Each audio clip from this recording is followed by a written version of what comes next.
نبی صلی اللہ علیہ وسلم کے صبر کو دیکھیے. وہ تو اللہ تعالیٰ کے پیغمبر تھے، پھر بھی ان پر اتنی آزمائشیں آئیں، لیکن وہ نا امید نہیں ہوئے. انہوں نے صبر کا دامن نہیں چھوڑا.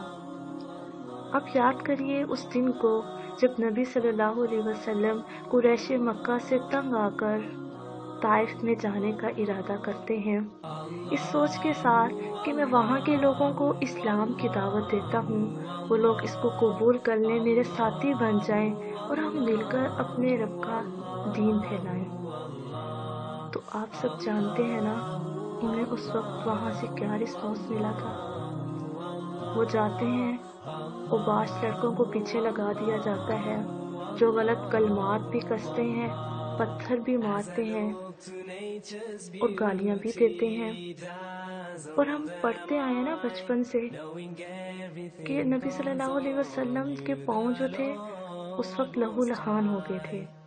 لیکن اب سب سوچتے ہیں نا تو بہت احساس ہوتا ہے کہ کتنے پتھر بجے ہوں گے، کتنے زخم ہوئے ہوں گے، کتنا خون بہا ہوگا، تو وہ جوتوں تک پہنچا ہوگا اور پھر جوتے جو ہے وہ خون سے بھرے ہوں گے. لیکن اس تکلیف کے ساتھ بھی نبی صلی اللہ علیہ وسلم نے صبر کا دامن نہیں چھوڑا.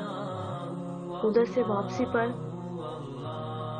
سورۃ رحمان کی تلاوت کر رہے ہیں اور پھر اللہ تعالیٰ کی نعمتوں کو گن رہے ہیں اور کہہ رہے ہیں فَبِأَيِّ آلَاءِ رَبِّكُمَا تُكَذِّبَانِ. اور اس وقت جب طائف کے لوگ ایمان نہیں لائے تو جنوں کی جماعت جو تھی وہ ایمان لے آئی. تو اللہ رب العزت نے بھی تو صلہ دے دیا نا. تو ہم پر بھی جب آزمائش آتی ہے نا تو ہمیں بھی صبر کرنے کی ضرورت ہوتی ہے. اللہ رب العزت آزماتے ہیں کھرے اور کھوٹے میں فرق کرنے کے لیے. جب بھی کوئی چیز خالص ہو کر ہم تک پہنچتی ہے نا تو وہ ایک خاص پروسیس سے گزر کر آتی ہے. اگر ہم سونے کو دیکھیں تو پگھلایا جاتا ہے، اسی طرح سے ایک مومن کو بھی آزمائشوں کے ساتھ پگھلایا جاتا ہے، پھر وہ خالص ہو جاتا ہے.